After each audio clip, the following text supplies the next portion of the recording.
God will make a way where there seems to be no way. He works in ways we cannot see. He will make a way for me. He will be my God. Hold me closely to His side. With love and strength for each new day. Viens à l'église, il n'est pas encore connecté à l'Esprit du Père. Écoute ce que Dieu te dit. Sing it together. Oh God. Apocalypse chapitre 12, le verset 13. Quand les dragons, Lorsqu'on parle du dragon, on parle du diable. voient qu'il a été jeté sur la terre, il poursuit la femme qui a mis au monde un garçon. Mais la femme reçoit les deux ailes du grand aigle. Elle peut donc s'envoler dans le désert, à l'endroit préparé pour elle, loin du serpent. Là, elle reçoit de la nourriture pendant 3 ans et demi. Alléluia. Amen. Alors les serpents crachent de l'eau comme un fleuve derrière la femme pour que l'eau l'emporte.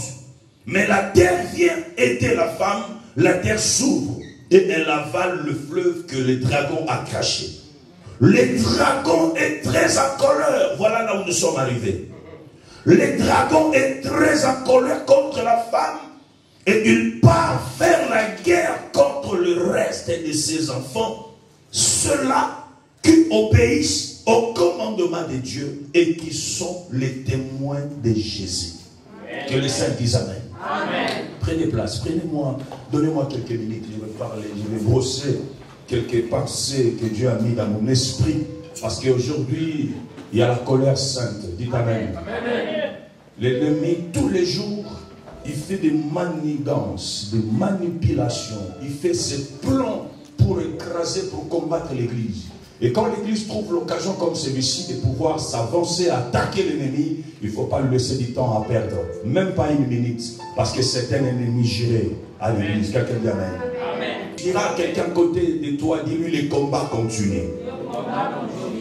C'est ça le message que je vais brosser cet après-midi.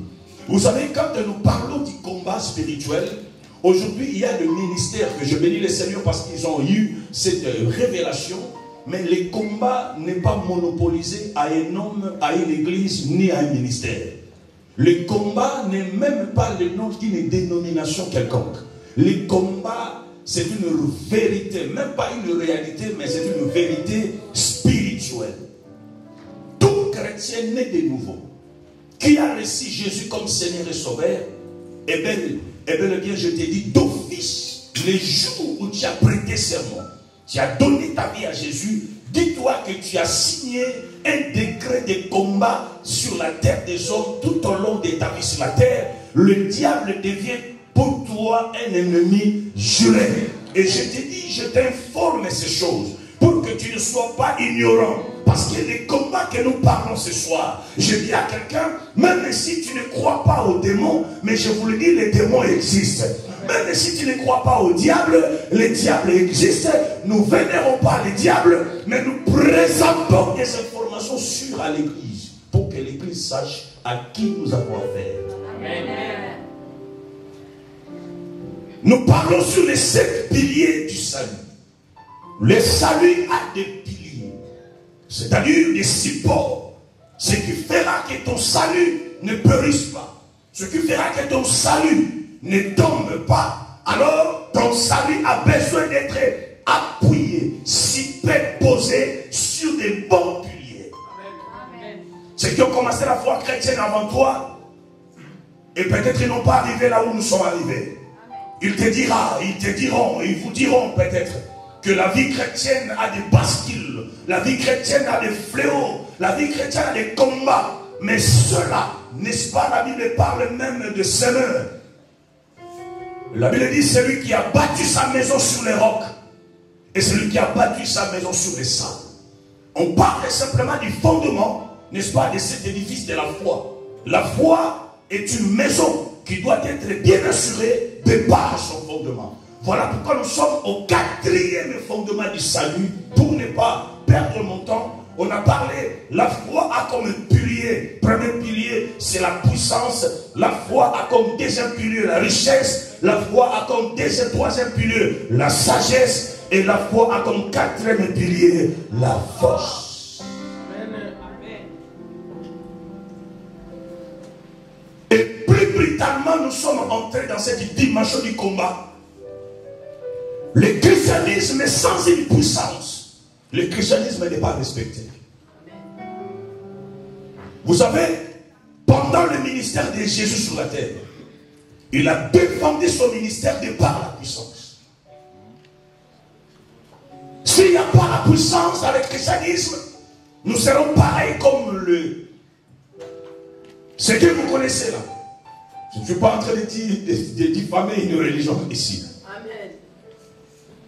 Même Paul à son temps, il a décrit mon évangile ne repose pas sur des discours persuasifs, mais mon évangile est accompagné avec des signes et des démonstrations. C'est-à-dire, si notre évangile veut être trouvé, que notre évangile soit respecté, nous voulons être accompagnés par la puissance. Je bénis Moïse, lui qui était né juif, mais grandi égyptien, ne connaissant pas les dieux des Hébreux. Quand Dieu appelle Moïse pour l'envoyer vers Pharaon, Moïse n'a pas accepté pour accepter. Moïse a passé son temps à discuter avec Dieu. Parce que Moïse connaissait tous les numéros de la magie de l'Égypte. Parce que l'Égypte est le centre de la magie mondiale. Moïse a grandi depuis 3 mois jusqu'à son adolescence. Moïse a vécu dans les palais de Pharaon. On l'appelait, on le préparait comme étant futur Pharaon. Donc Moïse grandit dans la connaissance de la magie. Moïse grandit dans la pratique de la sorcellerie. Et toi, les dieux des Hébreux, il me dit, je vais vers Pharaon de libérer mon peuple. Mais il faut me montrer la puissance. Il faut me montrer une puissance au-dessus de la puissance de Pharaon. Parce que si je veux que par des paroles, Pharaon ne va pas me croire. Il va me dire, mais montre-moi les signes que ce Dieu-là est puissant plus que moi. Le monde est contrôlé par les puissants. Le monde est dirigé par les puissants. Si tu n'es pas puissant, tu es écrasé. Si tu n'es pas puissant, tu es dominé. C'est les dominants qui dominent les dominés. Est-ce que vous comprenez? C'est la tautologie, mais comprenez ce que je suis en train de parler. Même dans le monde des affaires, si vous n'êtes pas puissant, vous êtes écrasé. Et je dis dans tous les domaines, le christianisme a besoin de marcher sous les œuvres de la puissance. Et deuxième pilier, la richesse. Si notre évangile quelque part a été humilié parce que le christianisme n'est pas béni, je tiens à rappeler que la bénédiction, elle n'est pas d'abord financière, elle n'est pas d'abord matérielle. La bénédiction, elle est d'abord spirituelle. Mais quand elle est spirituelle, si c'est le spirituel qui gouverne le physique, c'est alors que je dirais, aussi longtemps que nous sommes bénis spirituellement, nous sommes condamnés à les vivre aussi matériellement. Tu ne peux pas me convaincre que je suis enfant de Dieu et tu vis dans la misère, tu vis dans le mendicité, tu vis dans les cultes, comment tu commandes du matin au soir, de lundi à dimanche, donnez-moi, prêtez-moi, vous vivez pas, mais vous survivez, découvert après découvert. Je lance un défi à cet évangile de la pauvreté et je combats tout mon ministère de l'évangile de la pauvreté. La Bible dit qu'il s'est fait pauvre pour nous enrichir et nous a pris de très bas pour nous positionner dans les lieux les plus élevés. Amen.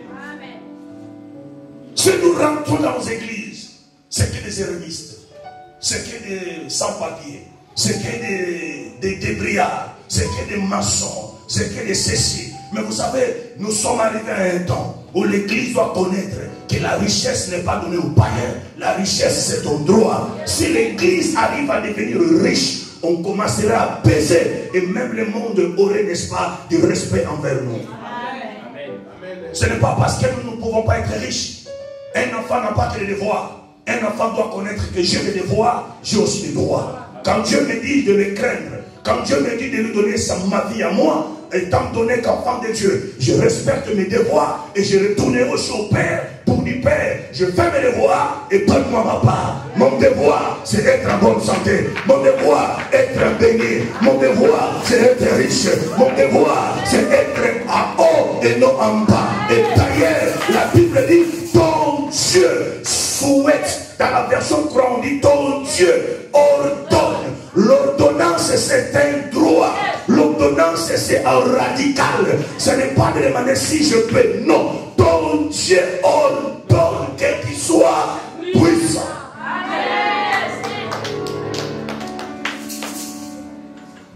Quelqu'un me comprend?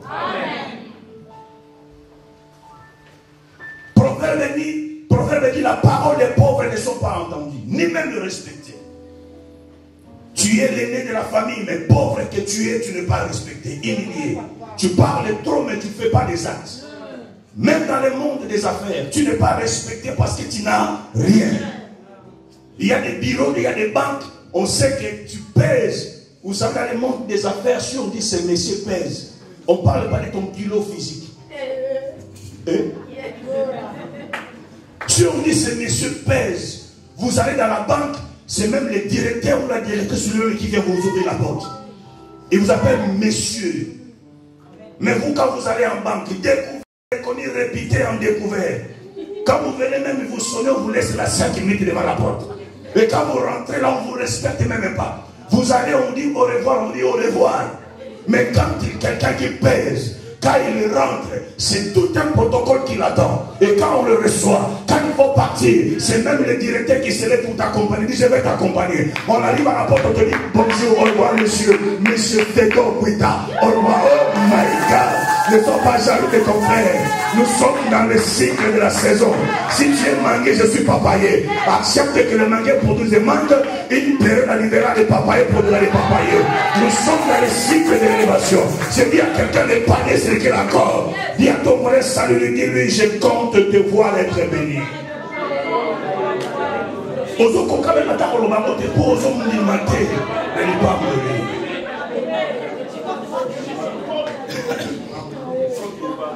Vous savez, si les rumeurs, si les désordres entrent dans nos églises parce que nous sommes trop pauvres, les riches n'ont pas le temps à perdre à critiquer les pauvres. Mais il y a que les pauvres qui perdent le temps à critiquer les riches. Est-ce que vous comprenez ce que je parle? J'ai dit, si vous savez, la sorcellerie, c'est le résultat de la pauvreté. Regardez, tous les sorciers sont que des mendiants, des pauvres, des malheureux. Est-ce que vous comprenez? Je vais arriver à vous déterminer toutes ces choses. Comme il arrive, il achète une caisse, il n'hésite pas, il ne se vante pas de dire, de partager à ses amis, voilà, je viens d'avoir une caisse. Quelle caisse? Audi Q7, Audi machin, X, W, ceci. Au fait, ce sont des rumeurs qui tournent autour.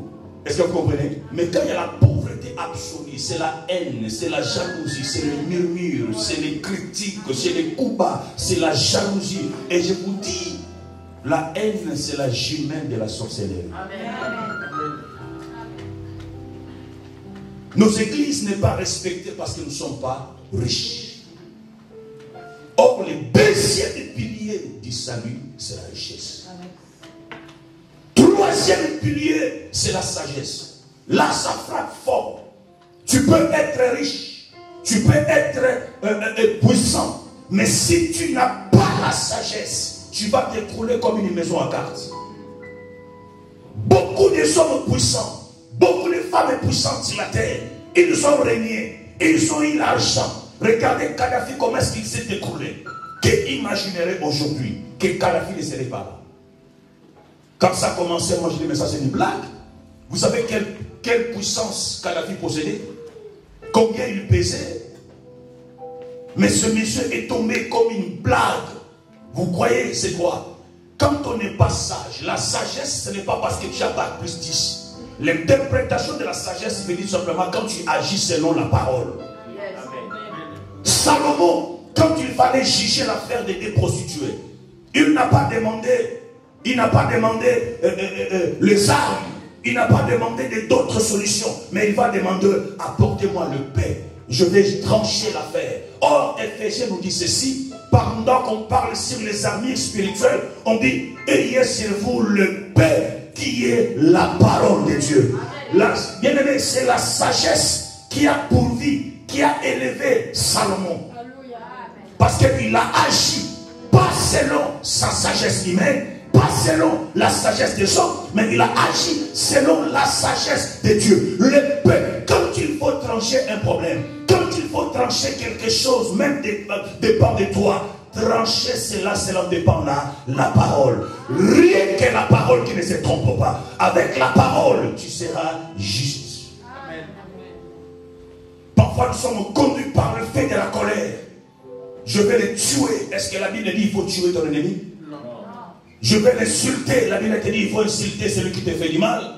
Je vais faire mal à mon ennemi. Je ne me replie jamais, je ne désirerai plus la parole. Alors que la Bible dit, donnez encore autre jour à l'ennemi qui t'a frappé à gauche de lui, encore droite.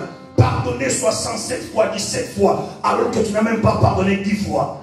Et tu viens à l'église et lever les mains, crier, Jésus bénis-moi. Tu ne seras pas béni. Le ciel te sera fermé. On nous a appris à chasser les démons, mais on ne nous a pas appris à pratiquer l'amour. L'amour ne soupçonne point le mal. L'amour pardonne tout. L'amour exquise tout. L'amour est plus fort que la mort. Et vous savez, si un chrétien est né de nouveau, tu peux te mettre en colère parfois, mais quand tu t'inclines devant le trône de Dieu, quand tu médites la parole de Dieu, tu es coincé. C'est comme quelqu'un qu'on a saisi des deux côtés et tu ne peux plus régimer. Parce que tu te retrouves au pied de la parole et la parole te dicte ce qu'il faut faire. Elle est plus forte que toi. Je suis en colère, il faut que je frappe. Mais je lis la Bible et il me dit, pardonne 77 fois 7. J'ai dit, Seigneur, qu'est-ce que je me vois là? Celui qui m'a trahi, je dis il faut que je réplique. Mais je viens encore lire la Bible. Il est monté à Golgotha, il dit, Père, pardonne-le, car ils ne savent pas ce qu'ils font. Un innocent, mais qui demande le pardon à ceux qui l'ont offensé. Mais je me dis, mais où est les chrétiens d'aujourd'hui? Je me retrouve coincé. Si l'église peut pratiquer la sagesse comme troisième pilier de l'église, troisième pilier, tu peux être puissant, tu peux être riche, mais si tu n'as pas la sagesse, ton champ est limité. Ok, Moussicate.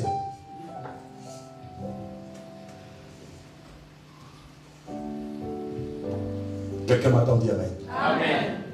La sagesse est une notion qui sécurise la richesse et la puissance. Amen. Vous imaginez un homme comme Mandela.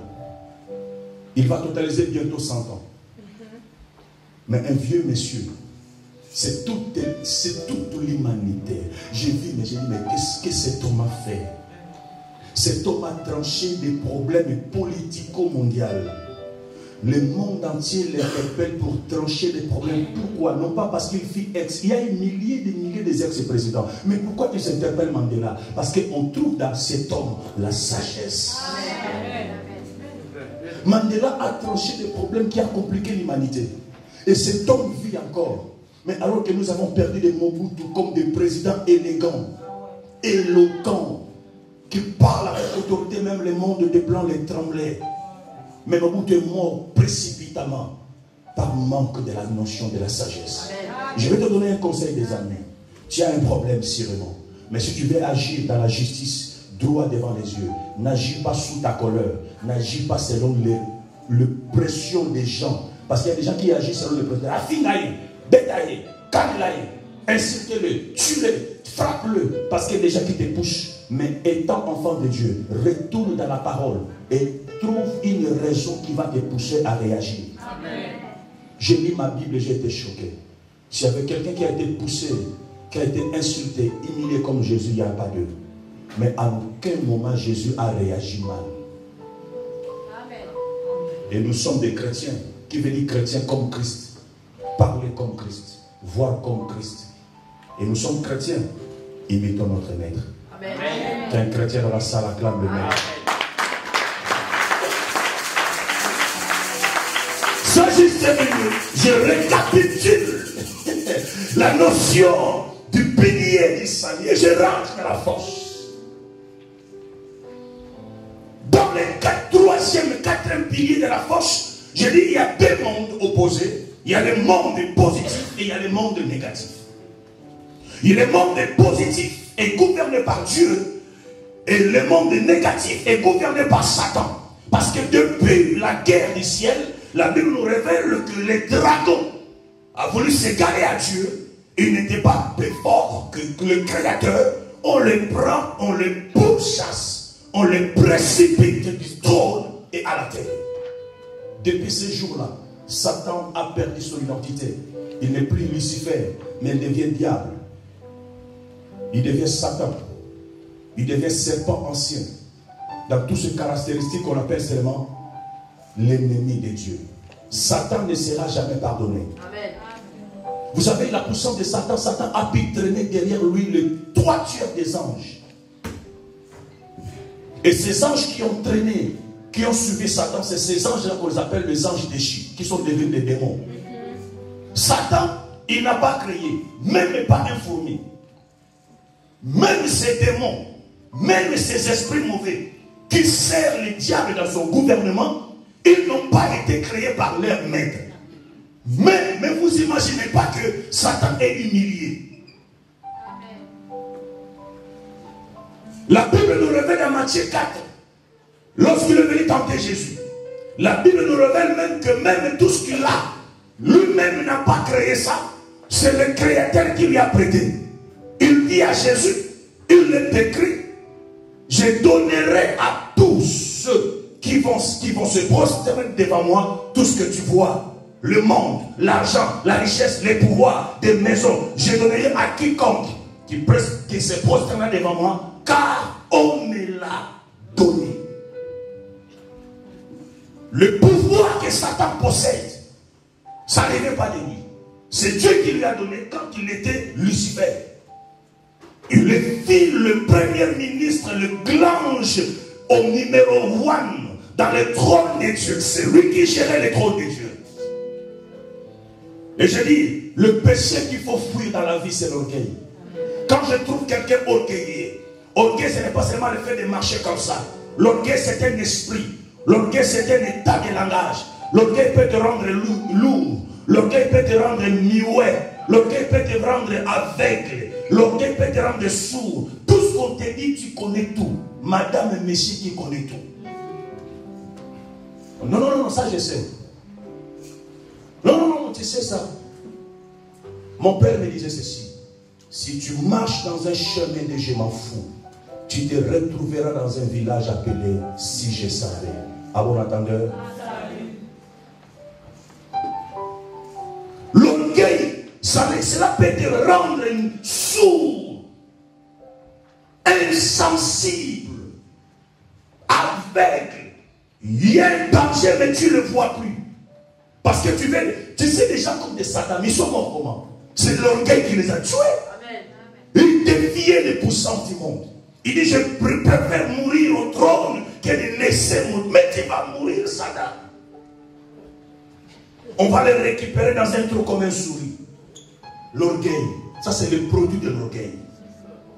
Qu'est-ce qui a tué? Moi, si j'étais président, j'ai dit à ma place, mais j'ai tout. J'ai les villas, j'ai tout. Je meurs aujourd'hui, c'est la génération après génération qui va vivre dans la paix. Papa, mais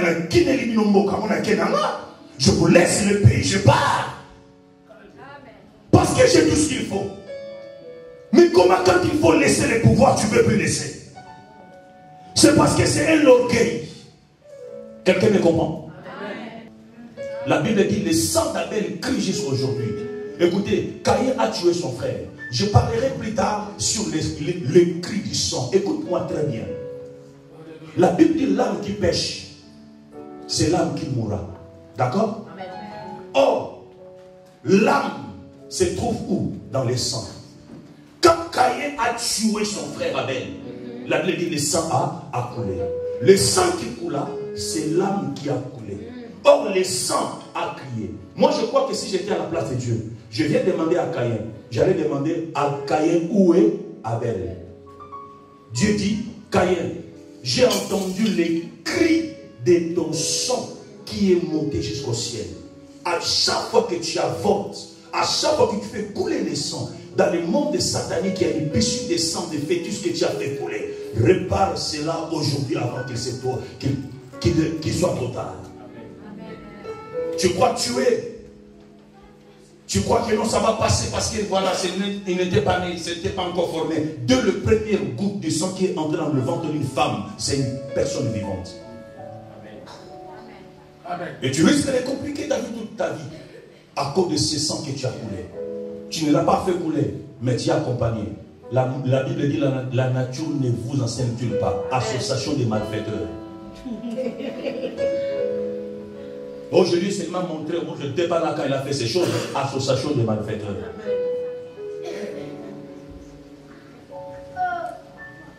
Il y a des actes que nous posons, ça parle de la terre, ça monte jusqu'au ciel. Aujourd'hui, nous prenons des gens de famille, des oncles, des sorciers, mais alors que l'homme lui-même est à la base de beaucoup de choses dans sa vie. L'orgueil a tué beaucoup de gens. Sois pas orgueilleux. L'orgueil peut te changer la manière de voir. Et l'orgueil peut t'amener à la chute. Je pense que si Mobutu écoutait, Mobutu serait en vie jusqu'à aujourd'hui. Mais l'orgueil l'a tué. Je veux dire à une personne, dans ce combat que nous menons, voilà une parenthèse qui est ouverte. La Bible dira, quand Dieu a chassé Satan de son trône, il est venu s'installer au 10e ciel. Voilà pourquoi vous entendez ceux qui font le satanisme, le spiritisme. Ils parlent du 2e monde. Le 2e monde, c'est le monde diabolique. Amen. Parce que le premier ciel, d'accord, le 3e ciel, c'est le ciel de Dieu. C'est là où Dieu habite. Quand Dieu a pris Satan, il a chassé Satan de son trône. Satan est venu faire du 2e ciel son monde. Voilà pourquoi vous entendez 2e monde. Est-ce que vous comprenez? Quand Satan a été chassé, il est devenu ennemi, en colère. Qu'est-ce qui va se passer? Apocalypse nous dit, quand Satan a été chassé du trône, il va aller faire la guerre contre la femme. Et là, quand nous parlons de la femme, nous rentrons directement, prophétiquement dans la généalogie de Jésus. Parce que quand on parle de la femme, on touche Marie. La Bible dit, Satan a été chassé du trône, il est allé faire la guerre contre la femme. Parce que la femme détenait la promesse d'accoucher un enfant qui allait porter les salut dans l'humanité.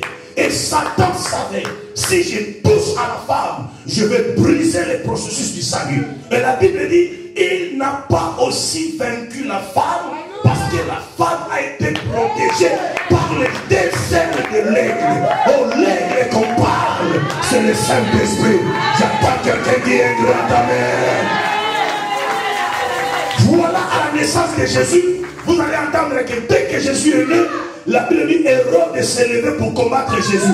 Il envoie les mages pour aller, n'est-ce pas, s'informer de la naissance de Jésus. Pour ne pas adorer, mais c'était pour tuer le petit Jésus. Mais averti par les anges, Marie prend le petit, fuit en Égypte jusqu'à ce que